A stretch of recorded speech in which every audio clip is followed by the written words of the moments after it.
शेतकऱ्यांच्या पोरांची लग्न होत नाहीत, पोरींच्या लग्नासाठी सुद्धा अडचणी येतात. मग याच्या मागे नेमकी कारण काय आहेत? तर ती कारण वेगळी वेगळी आहेत.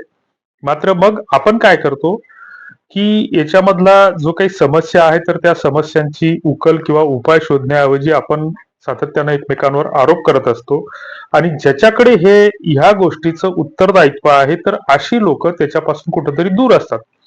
मग आता तुमची आमची लग्न जुळत नाही, तर हे याच्यात तुमची आमची काहीच चूक नाही. परंतु याच्यामध्ये लग्न जुळत नाहीत, तर याचं जे काही उत्तरदायित्व असेल, तर मग या लग्नासाठी आमच्या पोरांनी सोलापुरात, कोल्हापुरात, नागपुरात, इचलकरंजीत जिकडं तिकडं सगळीकडे मोर्चे काढले.